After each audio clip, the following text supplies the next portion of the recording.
नमस्कार, मैं विकास कुमार सत्य बहुमत के आज पॉडकास्ट सीरीज में आपका स्वागत है।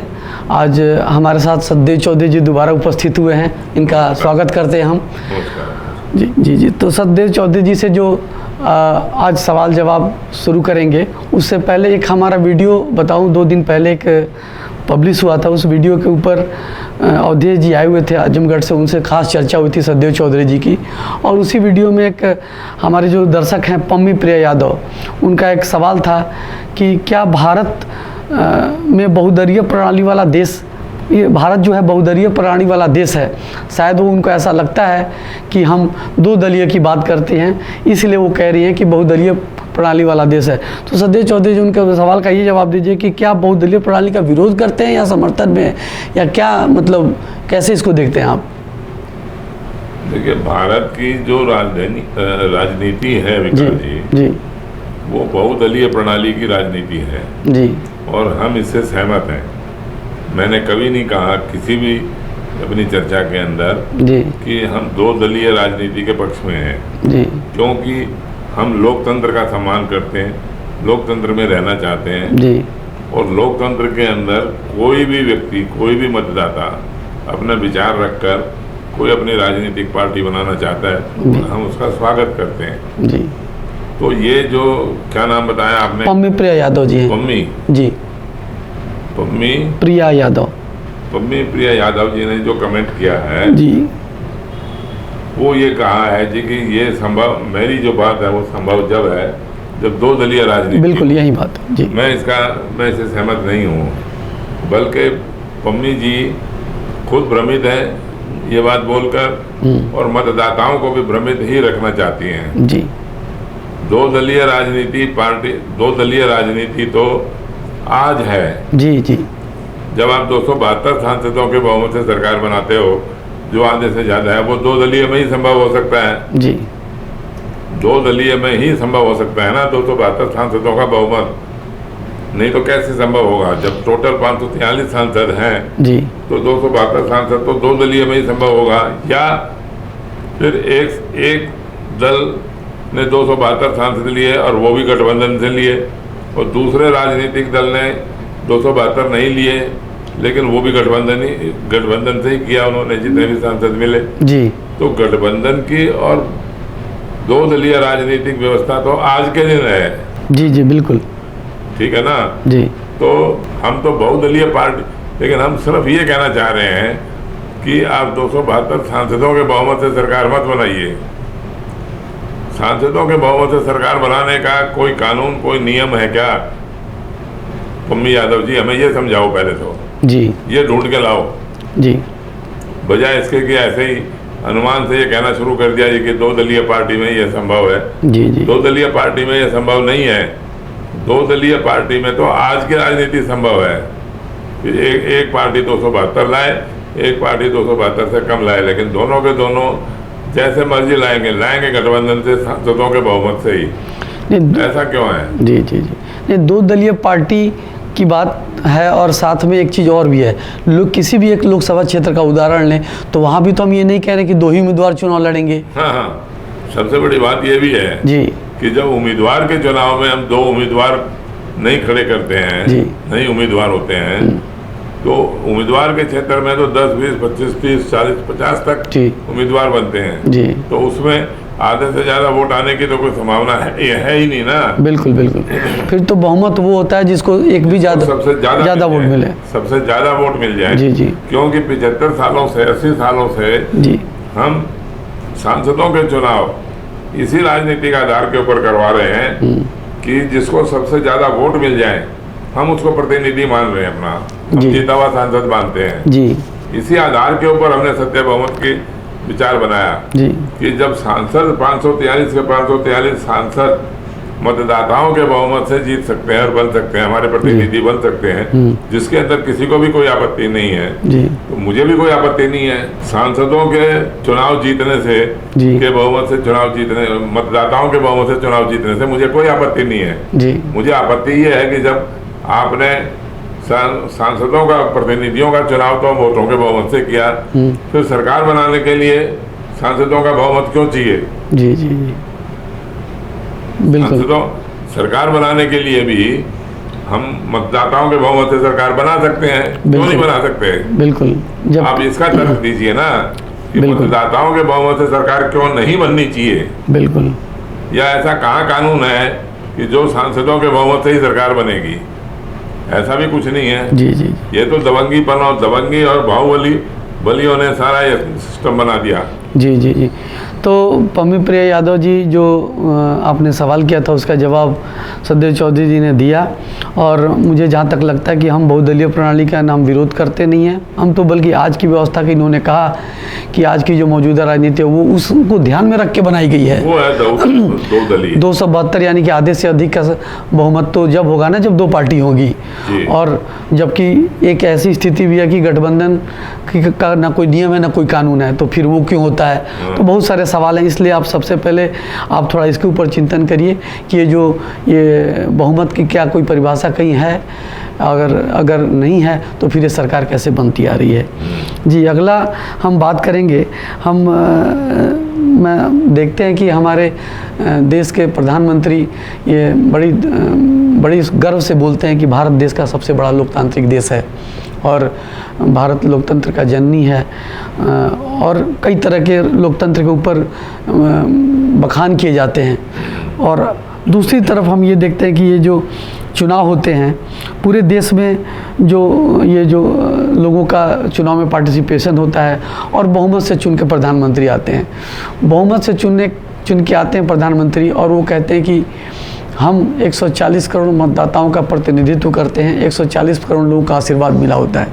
तो आप अगर सत्य बहुमत के कसौटी पे देखें तो क्या वाकई ये आशीर्वाद मिलता कैसे है?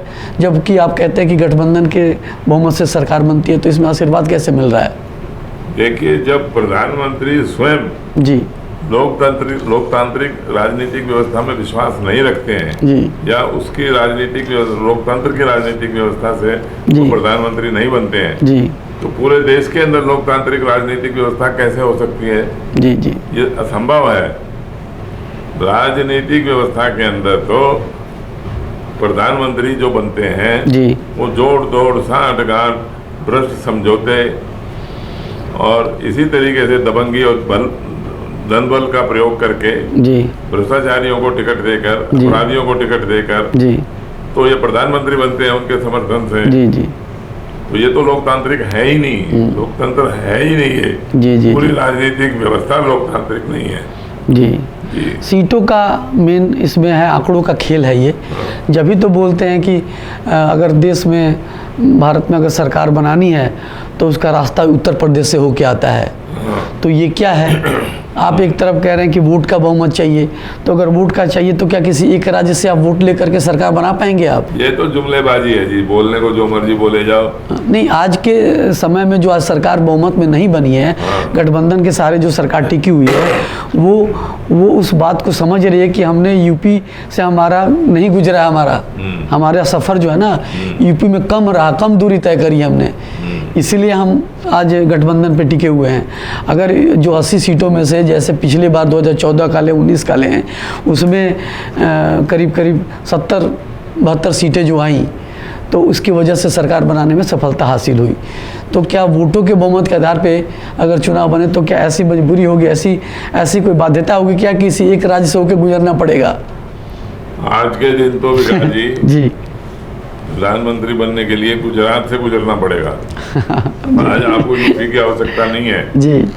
अब यूपी के अंदर मान लो ये चुनाव हार गए, फिर भी प्रधानमंत्री बने हुए हैं। जी जी जी, यूपी में तो बहुत अच्छे संख्या से हारे हैं ना। बिल्कुल बिल्कुल। 2024 में जी, फिर भी प्रधानमंत्री बने हुए हैं, जोड़ तोड़ साठ गांठ समझौतों से। जी, जैसे जिस मर्जी राज्य में हो आप जी, अगर आप किसी भी राज्य के अंदर अगर आप ऐसे समर्थ हैं कि आप जोड़ तोड़ साठ गांठ बना सकते हैं, कर सकते हैं, चाहे चुनाव भी ना लड़ो जी, ना लोकसभा के लड़ो, ना किसी और व्यवस्था के चुनाव लड़ो जी, आपको प्रधानमंत्री बनने के बाद में 6 महीने तक चुनाव लड़वाया जा सकता है कहीं भी, और चुनाव नहीं भी लड़वाया जा सकता लोकसभा का, तो 6 महीने के अंदर राज्यसभा का मेंबर बना दीजिए। अच्छा, आप जी आप ये कह रहे हैं कि सरकार बनाने के लिए नेता का चुनाव द्वारा लोकसभा का सदस्य होना जरूरी नहीं है? नहीं, बिल्कुल नहीं है। तो फिर वो बहुमत कैसे पूरा होगा? क्या बहुमत? तो यही तो मैं कह रहा हूँ ना, ये बहुमत तो सिर्फ एक छलावा है, जो चुनावी जुमला है ये जी। तो ये बहुमत है ही नहीं। और वो आदमी प्रधानमंत्री भी हो सकता है, प्रधानमंत्री बन सकता है। ये तो पहले कितनी बारी ऐसा तो सर हम लोकतंत्र का तो चुनाव से संबंध मानते हैं कि लोकतंत्र की परिभाषा चुनाव से होकर निकलती है, और चुनाव का जो आधार है वो बहुमत से होकर निकलता है। चुनाव होना ही जरूरी नहीं है जी प्रधानमंत्री उम्मीदवार के लिए जी। तो फिर चुनाव से कहाँ रास्ता निकलता है वो। दर्शकों को बता दें कि सरकार बनाने के लिए नेता का जो चुनाव है वो लोकसभा के सदस्य से होना, चुनाव द्वारा लोकसभा का सदस्य होना जरूरी नहीं है, ये बहुत कम ही मतदाताओं को पता होगा। और जब चुनाव से होकर गुजर नहीं रहा है तो सबसे बड़ा सवाल है कि फिर वो लोकतंत्र कैसे, क्योंकि लोकतंत्र के बारे में बताते हैं लोकतंत्र जब ही एग्जिस्ट करेगा जब चुनाव होगा। तो ये अपने आप में विरोधाभास है, और जब वो चुनाव होगा तो फैसला बहुमत से होगा, और बहुमत है मैजिक फिगर। तो एक अजीब विडंबना है हमारे देश की राजनीतिक व्यवस्था। हम उसी पे बात कर रहे हैं कि हम किसी नेता के बदलाव और किसी दल के बदलाव, सरकार के बदलाव को लेकर के नहीं यहाँ बैठे हुए चर्चा कर रहे हैं, हम एक राजनीतिक व्यवस्था के बदलाव को लेकर एक वैकल्पिक व्यवस्था देने की बात कर रहे हैं जी। और एक साथ में हम और चर्चा को आगे बढ़ाते हैं। इसमें सद्देव चौधरी जी आप देखे होंगे कि लोग बोलते हैं कि सत्ता पक्ष बोलता है कि हमारा लोकतंत्र मजबूत हो रहा है, हम 3 गुना शक्ति से आगे बढ़ रहे हैं, हम देश के सबसे बड़ा लोकतांत्रिक हैं। बगल में देख लीजिए पाकिस्तान में कैसे हो गया, बांग्लादेश में कैसे हो गया। हमारी लोकतांत्रिक शक्तियाँ, हमारे जो संविधान इतने मजबूत ढंग से बने हुए हैं कि ये एकदम मजबूत बनता है। दूसरी तरफ जो विपक्ष पार्टी ये आरोप लगाता है कि देखिए हमारा लोकतंत्र की हत्या हो रही है, लोकतंत्र कमजोर होता जा रहा है, लोकतंत्र का गला घोटा जा रहा है। तो ये सब, और वही पार्टी जब सत्ता में आती है तो ये बात भूल जाती है, वो भी वही राग लापने लगती है। तो ये सारी बातों को कहीं ना कहीं भ्रमित करने की कोशिश की जा रही है। तो ये उसके पीछे यही कारण है ना, ये बहुमत का। इसके पीछे कारण यही है कि आपके यहाँ बहुमत का कोई स्पष्टीकरण नहीं है जी, बहुमत की कोई परिभाषा नहीं है जी। और वो क्यों नहीं है, 75 सालों तक भी आपने क्यों नहीं बनाई, या आज तक नहीं बनाई तो आज क्यों नहीं बना रहे आप? आज कौन से ऐसे एक व्यक्ति के ऊपर आधारित राजनीति है आज के दिन। देखिए बीजेपी के अंदर आज के दिन नरेंद्र मोदी हैं, कांग्रेस के अंदर राहुल गांधी हैं, समाजवादी पार्टी के अंदर अखिलेश यादव हैं, टीएमसी के अंदर ममता बनर्जी हैं। तो ये इसी तरीके से एक एक व्यक्ति के ऊपर आधारित हर क्षेत्र के अंदर ये पार्टियां बनी हुई हैं। इनका मतदाताओं के से कोई सरोकार नहीं है, मतदाताओं से इनका कोई प्रभाव महत्व भूमिका है ही नहीं, और इसीलिए तो सारा मामला उलझा हुआ है ना जी। ये भ्रष्टाचार से मुक्त हमारी राजनीति क्यों नहीं हो पा रही है? बिल्कुल इसी वजह से कि जो भी जैसे ये पम्मी यादव जी जैसी हैं, ये खुद भ्रमित है और दूसरों को भी भ्रमित रखना चाहती हैं। तो बहुमत का फैसला क्यों नहीं करते आप? हम तो सिर्फ बहुमत का फैसला करने के लिए बैठे हुए हैं यहाँ पर। आप बहुमत को ही भ्रष्टाचार का कारण मानते हैं? बिल्कुल 100%। थोड़ा एक उदाहरण देके अगर स्पष्ट करें कुछ ऐसी बातों से दृष्टांत, जिससे कि दर्शकों को समझ में आए कि बहुमत ही कैसे कारण है भ्रष्टाचार का। सबसे बड़ा उदाहरण तो ये है कि 272 सांसदों को जितवाने के लिए आप भ्रष्टाचारियों को टिकट देते हो जी, टिकटों को बेचते हो, बलात्कारियों को टिकट देते हो, झूठे आरोप, झूठे भाषण देके, झूठे उनके समर्थन में, भ्रष्टाचारियों के और अपराधियों के समर्थन में लोगों को भ्रमित करके जी आप उनको जितवाते हो, और फिर वही भ्रष्टाचारी अपराधी जो जीत जाते हैं उनके समर्थन से 272 लोगों के अंदर उनको जोड़ते हो जी। तो वो तो बिना भ्रष्टाचार के तो ये सरकार बन ही नहीं सकती है। और जब वही भ्रष्टाचारी अपराधी जब आपकी संसद में बैठ के कानून बनाएंगे तो वो किस प्रकार के कानून बनाएंगे जी? वो तो भ्रष्टाचार से ही समर्थन के कानून बनेंगे ना जी जी। उसके अलावा तो ये तो देखिए भ्रष्टाचार के जन्म के ऊपर ही ये राजनीति है, भ्रष्टाचार का पालन पोषण करने के लिए ही ये राजनीति है जी। और भ्रष्टाचार का समर्थन में ही ये राजनीति है जी जी जी। भ्रष्टाचार से मुक्त होने के लिए तो ये बात करना ही नहीं चाहते जी जी। सच्ची बात तो ये है। तो आपने बिल्कुल सही बताया कि भाई जो बहुमत ही है वो भ्रष्टाचार को जन्म देता है। सरकार बनाने से ही शुरुआत, हाँ, सरकार बनाने की जो शुरुआत हो रही है वो भ्रष्टाचार का वहीं से जन्म हो रहा है, क्योंकि जो लेन देन, खरीद फरोख्त, जो भ्रष्ट समझौते हो रहे हैं वो उस मैजिक फिगर के चक्कर में हो रहा है वो। और ये मैजिक फिगर भी अजीब है, ये बराबर अपना मैजिक दिखाता रहता है, वो बदलता रहता है जी। तो ये एक अजीब, एक अपने आप में ये पता नहीं कि आज़ादी के बाद से ये नेताओं ने कैसे इस बात को कहीं कोई परिभाषित नहीं किया, और सबसे बड़ा बात है कोई उसके बाद कोई इसकी चर्चा भी नहीं करी। देखिए लोग ज़्यादातर सर हमारे देश के नेता और कुछ ऐसे धनाढ़ लोग, शिक्षित लोग मानते हैं कि अशिक्षा ही कारण है। क्या आप मानते हैं कि अशिक्षा ये सब चीज़ों का कारण है? नहीं, देखिए शिक्षा का भी इससे ठीक है, शिक्षा एक बहुत महत्वपूर्ण स्थिति रखती है किसी भी राजनीतिक व्यवस्था के अंदर जी। लेकिन जैसे आज के दिन आपकी राजनीति में आईएएस ऑफिसर ही सरकार चलाते हैं ना। जी बिल्कुल।